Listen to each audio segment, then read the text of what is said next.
To introduce our next speaker, who is Dr. Lisa Godson, who is going to present a paper called Where All Art is Unknown, Self-Determination and Usable Past, 1922 to 2002. And Dr. Lisa Godson is a cultural historian, writer and curator with a specialism in material culture, architecture and design. She is director of the MA in Design History and Material Culture at NCAD, a unique postgraduate programme in partnership with the National Museum of Ireland. Her books include Modern Religious Architecture in Germany, Ireland and Beyond, Uniform Clothing and Discipline in the Modern World, and Making 1916, Visual and Material Culture of the Easter Rising. Welcome, Lisa, and we'll speak afterwards. Thank you very much, Seán, and thanks to, I'm doing this from my phone due to a dodgy printer, and thanks everyone for being here, and to the organisers and speakers at this wonderful conference. So today I want to, today I want to share with you some ideas about usefulness and time in relation to discourses of self-determination, particularly in relation to Ireland. And I chose to focus on this as a theme, partly because this term, usable past, which is in my title, has come into play so much in recent times.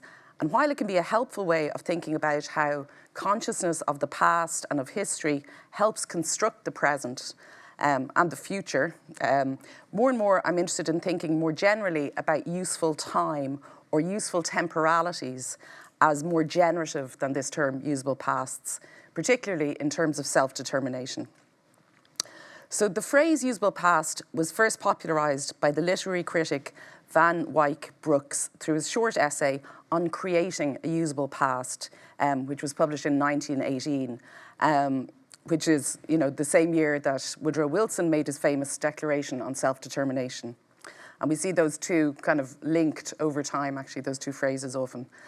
Brooks argued that the American arts lacked a coherent, integrated tradition, and that it was necessary to construct a usable past for it, meaning a set of historical reference points that would help form contemporary aims. That relationship to the arts and the desire for a meta-narrative, probably less fashionable now, is absent from contemporary usages of this term usable past, which is now most typically mobilised, often by historians and cultural historians in particular, to describe a retrospective reconstruction to serve the needs of the contemporary, and so it's both presentist and instrumentalist. The terms self-determination and usable past were not only both popularised at roughly the same time, but they track a fairly similar recent trajectory, peaking as conceptual terms in the 1990s, as can be seen with these two engrams, which basically, for people who aren't familiar with them, chart the popularity of particular phrases as recorded through Google Scholar. So it's imperfect, but I just thought I'd kind of give it a go and see. And it's interesting that, so this is the engram for self-determination. As we can see, it's kind of peaking in the 1990s. And then there's the engram for usable past, which is, which again kind of peaked in the 1990s. So, but has, it kind of retains greater popularity really than the term self-determination, but we'll see what comes out of the conference. Maybe we can make it peak again. And so while self-determination has receded in popularity over the past decade, it's interesting, another thing that kind of peaks in the 1990s is collective memory, and often those kind of three things are bundled in together. So, and the idea of a usable past has found particular favour with scholars and others writing about commemoration and social memory in particular. So this is one way of understanding Irish claims for self-determination, this idea of a usable past that is leading to a glorious future, and as long as the right intervention is made. And there's neither need nor time, I think, to rehearse it here in detail, other than to say that Irish claims for self-determination in the 19th, early 20th centuries were partly predicated on this idea that Ireland already existed as an ancient nation, even if it didn't have full statehood. So that's maybe echoing what was said earlier about in relation to Poland. That had never consented to be governed by Britain. And this becomes really important in terms of political debates later on. A usable past was continually in the making in material, performed and embodied ways up to 1916 or so, through, for example, annual calendars of commemorative events and given particular heft by Daniel O'Connell's mass mobilisations or monster meetings at historically resonant sites, such as the Hill of Tara, the ancient seat of the High Kings of Ireland, as in this illustration and in others. This usable past veered between a generalisable and ancient and kind of almost atemporal or ahistorical tradition as one temporality, and then a more evental concept of time. So in the proclamation of the Irish Republic, the past is evoked to justify the rising, the Easter Rising, both in terms of that generalised tradition in the name of God and of the dead generations from which she receives her old tradition of nationhood, and then tied to historical time, meaning that sovereignty, or mentioning that sovereignty has been asserted in arms in the, enumerated 6 times in 300 years. So the kind of the dateable, evental history and this kind of more amorphous and vague kind of tradition are always kind of playing off each other as usable pasts. So this 6 times in 300 years then is a usable past that in very kind of teleological fashion has led to the present insurrection. Taking up arms was one way of asserting self-determination, but other more distributed and kind of insidious ways were via what might be seen as forms of statecraft for the nation in waiting, such as these postage labels that Sinn Féin issued in 1907, 08, and asked their supporters to put on letters and packages. So this was not only kind of a neat way of creating a kind of a networked message, but was actually integrating this idea of nationhood into the material culture of everyday life. And then also through the defacement of British coins by the Irish Self-Determination League in 1919, a kind of, I suppose, a circulated material and distributed response to Pearse's comment, "A good Irishman should blush every time he sees a penny," meaning, people are going around with the king's head in their pocket. So while the proclamation has been treated as the founding document of the contemporary Irish state and the 1916 Rising as its foundational moment, particularly in the recent centenary, you would think it was just a smooth line from 1916 to 2016, nothing much happening in the early 20s, for example. With the actual foundation of the Free State in 1922, 1916 was a less than usable past due to the Civil War, fought partly over, as Bill Kissane, the political scientist, has said, 2 forms of self-determination. One focused on whether the aim of self-determination was internationally recognised sovereignty, i.e. the Republic as proclaimed in 1916, and then, to some minds betrayed by the establishment of the not fully independent Free State. The other being the establishment of a political system which possessed the consent of the governed, even if that meant assent to being part of the empire. And Kissane kind of makes that point that for Irish nationalists and Irish Republicans, a source of pride was that they had never agreed to be part of the empire, and therefore by agreeing to the treaty, they were actually kind of conceding that they were going to be a dominion. And Kissane identifies this as kind of internal versus external self-determination, and that the conflict between those two concepts of self-determination was at the root of the Civil War. Even on the day that the Free State is officially inaugurated in December 1922, it's really interesting to look at the newspaper headlines of the next day, and they all talk of absence. They say things like, no fanfare of trumpets, Free State comes into existence, or there's another one which says, not a flag, not a bonfire, not a hurrah. So this idea that the Free State kind of comes in very quietly and in a kind of slightly shamefaced way, I suppose, means that not only is, say, 1916 not available to be celebrated fully and publicly by the Free State, but also the state itself isn't fully celebrated and even kind of marked. And there's the usual comments about young radical women, I think they're called something rude, going around with placards saying Empire Day. We are all little Britons. So, sorry, I'm doing this off my phone, so I have to, yeah, okay. It has to recognize my face. Okay.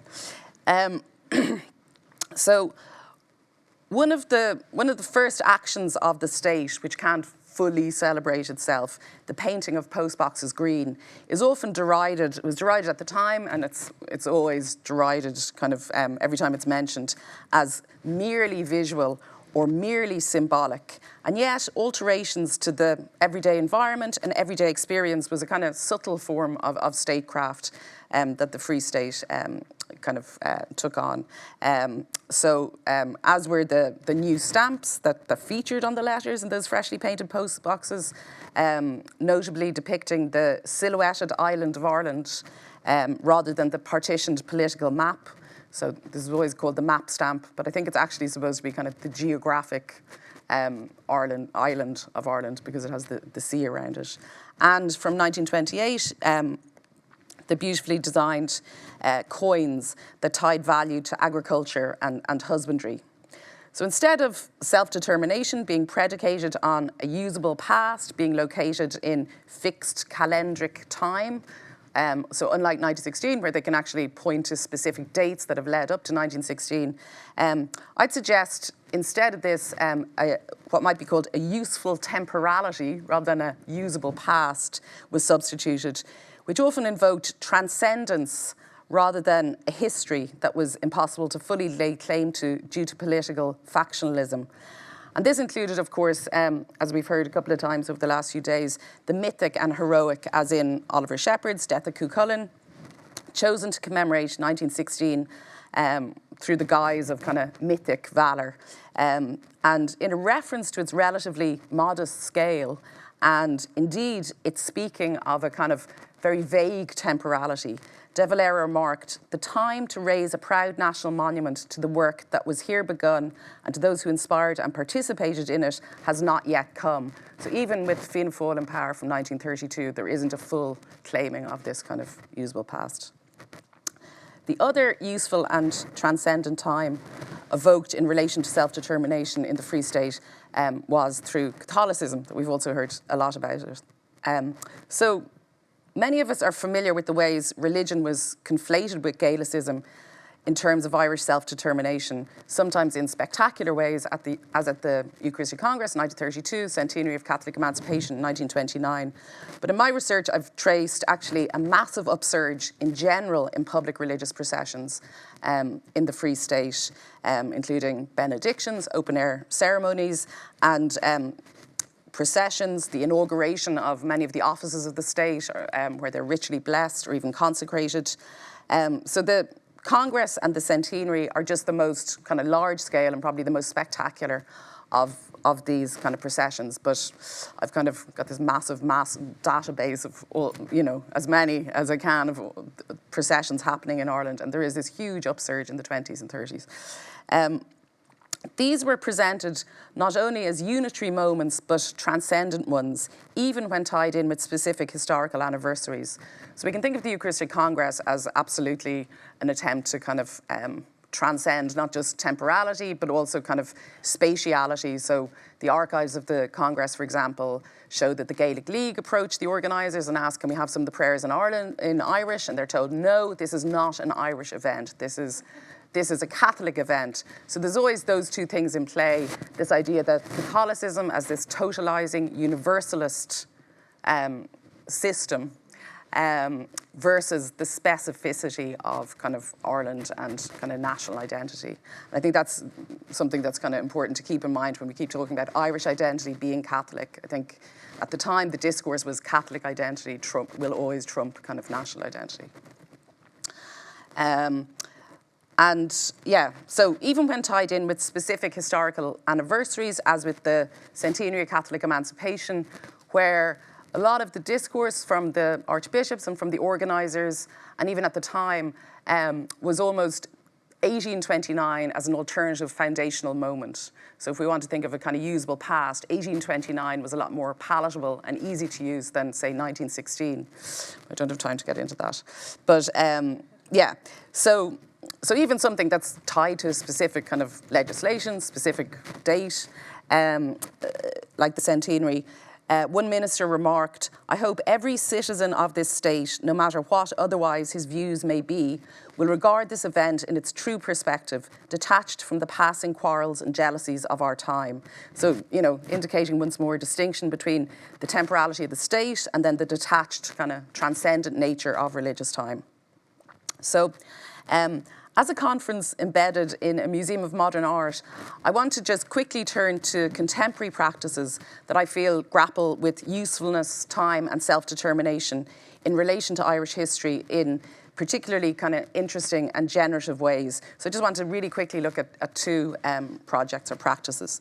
The first is a project by Collab 817, which is a collaboration between the architects Denise Murray, Plattenbau Studio, and Dúna Dúr, who are the design protagonists and really the kind of design leaders of the Open Heart City collective, which I'm a very small part of.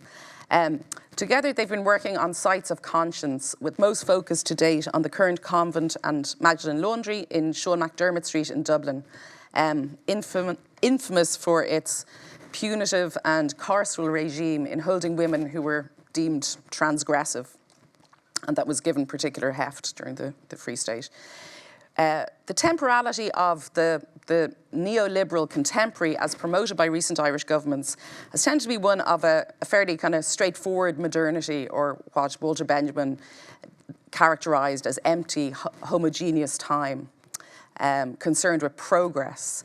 And this, in relation to these kind of sensitive histories, there's been such an assertion of a rupture between the state that colluded in the network of institutions, such as the laundries, as expressed by then Taoiseach Enda Kenny in 2013 when apologising for the laundry system in the wake of the McAleese report, when he said, "Today we live in a very different Ireland with a very different consciousness, an Ireland where we have more compassion, empathy, insight, heart," denoting that this particular manifestation of state and religion is no longer a usable past. However, those who survive the laundries and other institutions are still extremely poorly treated by the state. And if that past is not useful in national political terms, the system continues to exist as carried by those who survived it, and then in other physical and material ways, such as the built environment. And what Collab have done and are doing is working with survivors and with architectural methods to materialise different kind of usefulnesses for different times. So their first action was to work on a major project with UCD students, which included a full-drawn survey of every single part of the laundry, where every element was kind of made equivalent. So here we see the door, which, you know, through oral histories, as gathered by Justice for Magdalene's, we know had a particularly potent resonance, and then a fuse box and light, which is kind of drawn the exact same style and with kind of equivalency. These drawings, in some way, disarm and disempower the charge of the building, and are an attempt, as in an interview Plattenbau told me, to release its potential and partly to force the building to atone for its past. In another form of survey, Plattenbau created scaled replicas of elements of the laundry in paper, creating kind of a sense of the spatial configuration of bed, laundry machine, and kind of a single station of the cross to represent the kind of the nature of the kind of religious material culture in the building. So all this work has been carried out in consultation with stakeholders, in particular the local community around Seán McDermott Street, and with former residents. And I just think it's a particularly interesting case of kind of that usefulness and time kind of coming together. The second practice I want to look at very quickly is that of Emer Walsh, and specifically their artwork of 2022, Land Cruiser. So in some way, this continues the investigation held in the title of their 2020 work, The Land Question, Where the Fuck Am I Supposed to Have Sex?, which is now in IMMA's permanent collection. Unlike the teacherly persona in The Land Question that directly instructs, Land Cruiser juxtaposes a couple's search for somewhere to have sex in the midst of the current housing crisis with the history of the Irish land wars of the 1880s. So it starts in the Phoenix Park and the political assassination carried out by the Irish National Invincibles of the Permanent Undersecretary and Chief Secretary for Ireland in May 1882. Unlike the massive monument to the wars of the Duke of Wellington in Phoenix Park or memorials to the 1916 Rising, even if they're not big enough for De Valera, the only material marker for this, then it goes through the story. For this history is a tiny cruciform indentation, it's not even a cross, in the grass, filled with gravel and cigarette butts, actually, the other day, when we went searching for it for ages, but scarcely visible to anyone not looking for it.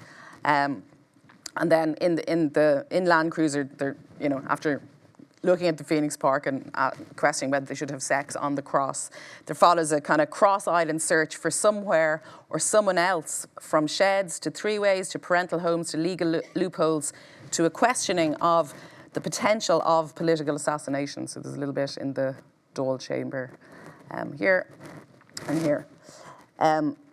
This is all underpinned with kind of historical knowledge, historical juxtapositions between land disputations and kind of the current situation around kind of housing and in particular young people. And ultimately, close to the end of Land Cruiser, there's a declaration of fidelity, not to an individual. I don't feel committed to you, obviously, but in a refusal of estrangement. But maybe I'm committed to this place, to the land that contemporary Ireland has kind of denied them any place in. And when I interviewed Walsh about the usefulness of drawing on history in this way, they said it's partly to do with the queer history and what's available to know about that history when growing up in Ireland. An awareness that the typical historiography, as promoted by historians, but also by the state, particularly in the wake of the decade of commemorations, allied so much experience and so many narratives. It's also, I think, to do with a new form of usable past. As Sarah Ahmed has written about in relation to the idea of use, to be useful implies a forness. It's an instrumental relationship where a user or users are implied. In so much of the discussion of self-determination, the focus is on state-led, by me as well, acts of both projecting it into the future and in drawing on a specific useful past. I think we can learn much from Walsh's work in its assertion to the right to use history in specific ways and the helpfulness of other temporalities, and indeed a disavowal that the decade of commemoration needs to be confined to a specific historical time frame. And I might leave it there. Is that? Oh, can I keep going? Okay, grand. You can clap twice if you like that. So in Ahmed's work on usefulness, she proposes the concept of queer use as a way of questioning how things can be used for something other than for which they were intended, and the potential to queer use as lying between our bodies and our worlds. So just as self-determination can imply the following of a determined course of action in such a way that involves the imagining or constructing of a world based on a specific temporal trajectory, too often that ignores the ways various courses may be possible and various bodies and temporalities are continually in play. And we've heard a lot in the last few days about how in Ireland certain ideals and realities of self-determination saw massive loss of those who couldn't survive within the sort of state founded in 1922, not least through exile. And just to finish with maybe, the last few minutes of Land Cruiser points towards this as the journey across Ireland from Phoenix Park westwards ends on the sea in a boat and presumably exile. despite this commitment to the land, and a lament about the uselessness of trying to live here for people who are kind of locked out of I'm not going to say the housing market, of, you know, just somewhere of shelter, basically, on the island. So I just thought I'd read this to end. Will we just go? There's nothing for it. No piety, nor promiscuity, no plumose, no parents, not stabbing, nor shooting, nor stealing, not three ways with rich men, not breeding, not browsing, no dogging, no swiping, no cruising, not driving around forever, no cowshed, no old ruin, no tin, no catch, no loopholes. Okay, and thank you. Thank you, Lisa. I think what you have done differently with this is to really point to the gaps and the erasure and the defacement, and you're bringing in the possible queering of this history as well. I think is hugely important. And I know as well, one of the things in the objects, the early coins, we've spoken before about how they're gendered. The high value coins, the crown and the half a crown, are male, and the pennies are female. A little hen with her chickens as opposed to the stallion, which is interesting. But also just in terms of what Emer Walsh says about trying to find yourself in that history, and the erasure being so incredibly present, and how it's so important to reclaim it. So we don't have questions online yet. If I could throw it open to the floor. I can't really see. Okay. So do you, oh, I see, yeah.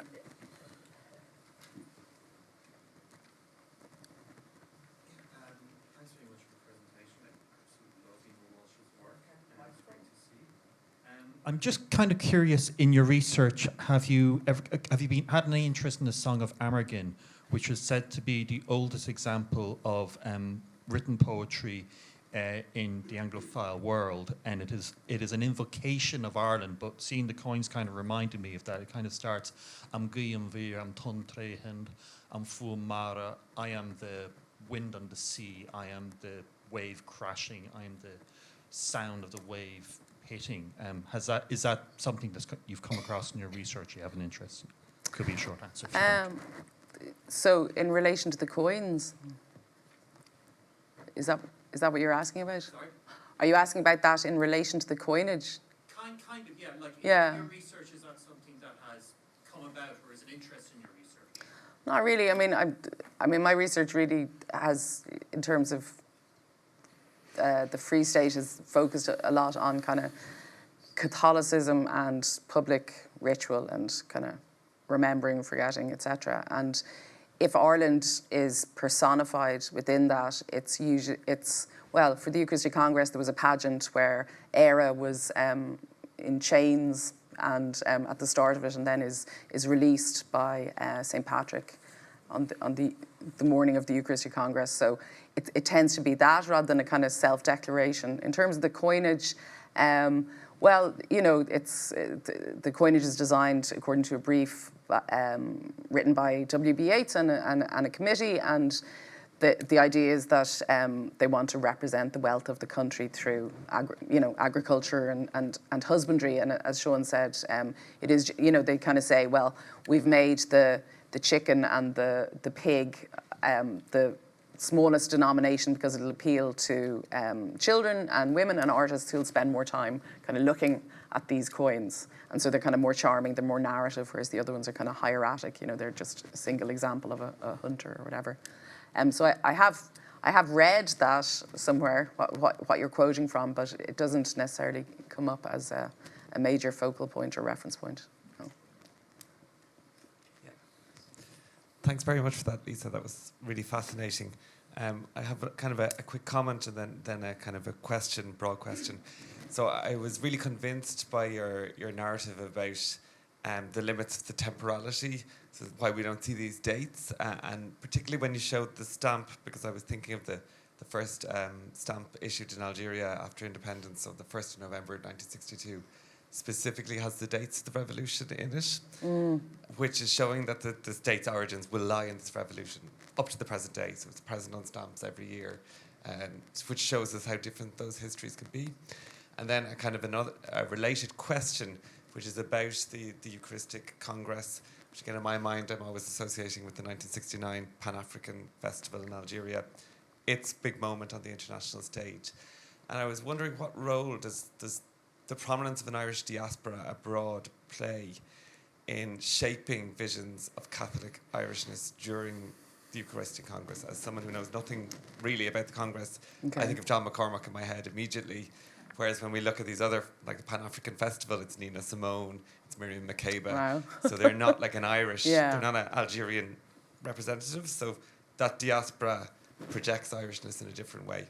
Yeah, that's well, it's my kind of mastermind topic. It was my master's thesis and a big part of my PhD. So, so in terms of the diaspora, well, first of all, just to say that the 1929 centenary is kind of definitely a dry run for the Eucharistic Congress, and there's massive concern about whether the nation can perform efficiently enough. You know, whether they have the organisational capacity as well as as well as being able to put on a kind of seamless show of discipline, which is still constantly under threat in the late 20s. And part of that is a concern about how they'll be seen abroad. But they're part of this massive network of, there's the diaspora that just kind of, just people, but then there's also this major network of hierarchy. So, for example, the head of the Catholic Truth Society, who organised the Congress and the centenary, he goes to Chicago in 1926 to see the Congress there, and he brings an Irish cardinal, Cardinal O'Donnell maybe, with him, and so on. And they meet up with the other bishops and cardinals and so on to chat about whether they think it would be good to have it in Dublin in 1932, and that's when they get the idea of really celebrating the centenary in the way that they do, as a kind of dry run. There's a little bit, 1929 is more historically based, so there's a bit of fuss about Daniel O'Connell's great-niece kind of coming back to Ireland for it. There's, in 1932, they write to John McCormack, and he writes back this amazing headed notepaper that just says, John McCormack, Hollywood, and says, of course, he'd be delighted to. And the big thing, I suppose, is that there's not just that network, but there's also the big network of Irish missionaries. So in aid of the Congress, there's a collection of money, there's selling of this badge worldwide that brings in cash, but there's also what they call the spiritual crusade, where they ask people, you have to literally fill out a form where you say how many Our Fathers, Hail Marys, acts of contrition, acts of self-denial you are going to do in aid of the Congress. And they're distributed worldwide. So there's these amazing... So there's stuff coming in from China, from various African countries, saying, the children of, such and such a school in Calabar, Nigeria, give you this bouquet of flowers or of prayers, and they'll have, there's one particular school, I think it's in Wagga Wagga, and they do something like 50,000 Hail Marys, 100,000 Our Fathers. So there's this... there's the material preparations, and they keep talking about the spiritual preparations as if they're material and enumerating them. So there is this worldwide rallying of the diaspora, not just to come to Ireland, which loads them do. It's the biggest public event I think ever held in Ireland. But there's also this massive kind of spiritual crusade through what they are calling the spiritual empire. So a lot of the language parallels kind of British imperial kind of discourse. I don't know if that answers it, but yeah.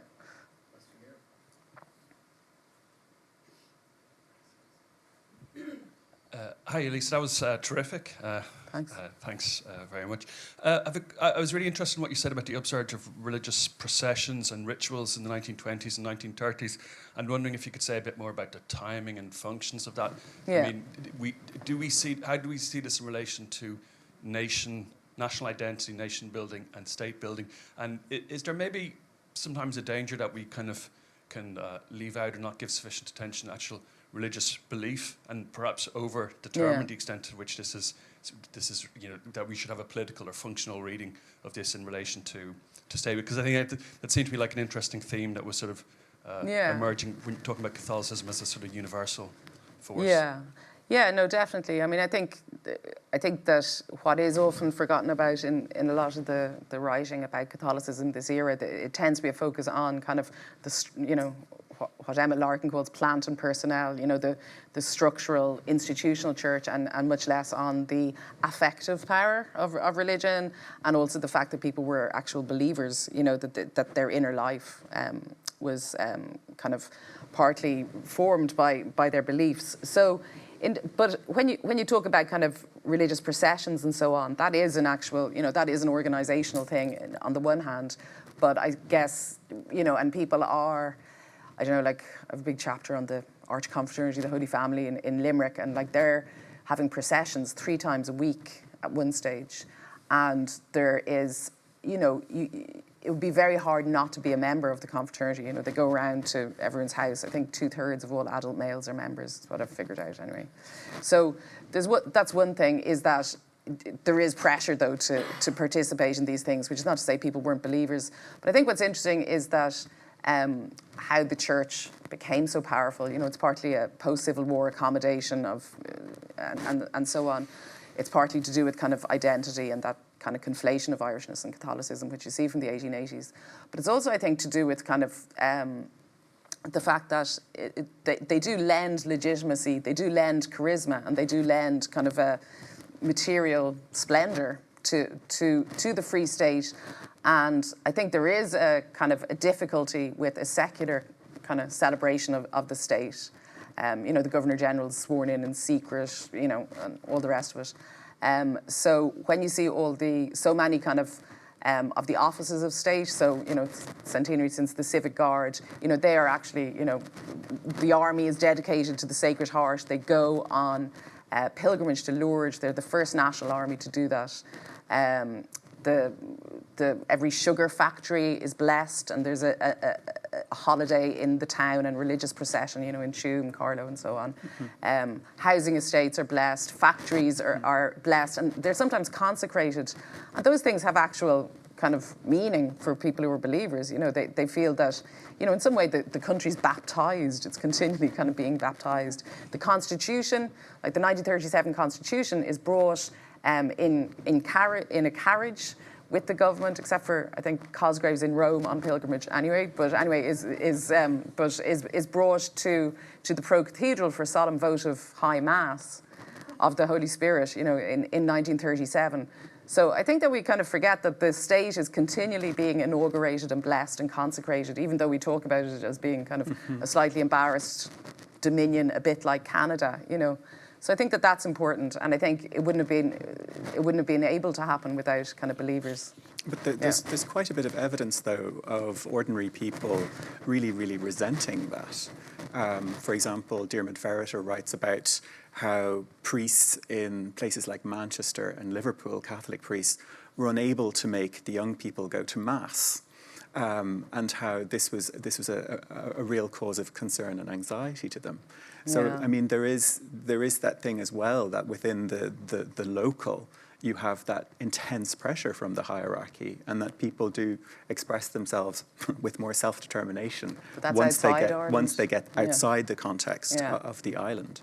Yeah, I mean, in associational culture, like sodalities, confraternities, and so on, like with the confraternity in Limerick, people were taking rolls on who was going to Mass and reporting that to, say, the director. And that might be an extreme example, but that's one of the biggest cities in Ireland that's happening in at that time. So just as I kind of think, well, it's about belief and effective, whatever, spirituality, and then the more you look into the organisational records, you go, wow, It's coercive. quite a tight grip as well, though. So yeah, it's really tricky, and I think it's something that isn't spoken about in terms of all the abuses. Is like when I was researching the Eucharistic Congress, I was looking for material to, because there was nothing in the National Library, National Museum or anything, and put out a call to, say, the Irish Times, Independent, Ireland's Own, and this woman phoned me, and she was 90-something. She'd been at the Congress. She was really proud. Her older brother was in the choir, etc.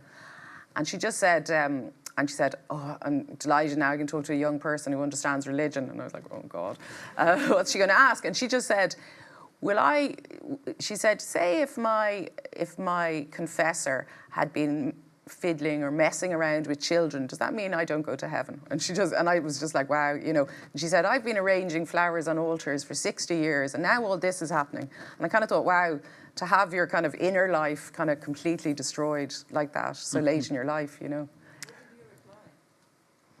I said, no, the priest is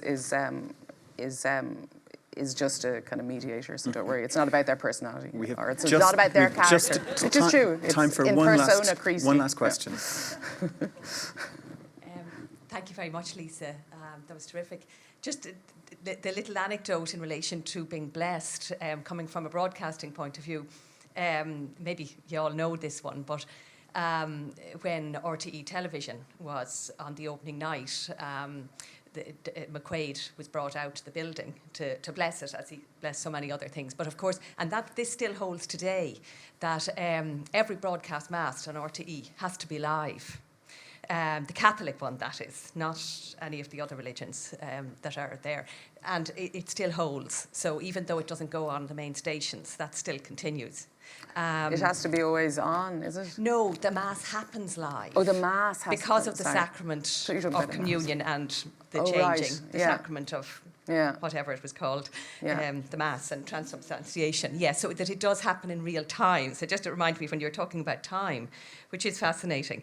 And then the other thing that I was reminded of was the stamps you showed there at the beginning, the sort of endearment of, and I sometimes think we need to go back to be in that moment, rather than maybe always put our own values on the past, because they were only there then. The stamp of an Saoirstát on the stamps before they actually had even ones with Saoirstát. So it was actually very frugal when you think of it, and very handmade. The state, it was fascinating. That, and the other thing I was going to really ask was, in again relation to broadcasting media, and that. The newspapers, when you said the brilliant headlines you read out, and it made me sad, emotionally sad for Ireland, that, and it's again something we shouldn't maybe forget, the context of the time and the deaths that were to come in the 20s and right up to like Kevin O'Higgins being dead within months, 27, not far away. Well, 2 days later, there was the execution, the major executions on December the 8th. Exactly. I mean, there's kind of no fanfare trumpets, and then thank you. Yeah. On the same page, it says, Foxrock girl killed on tram.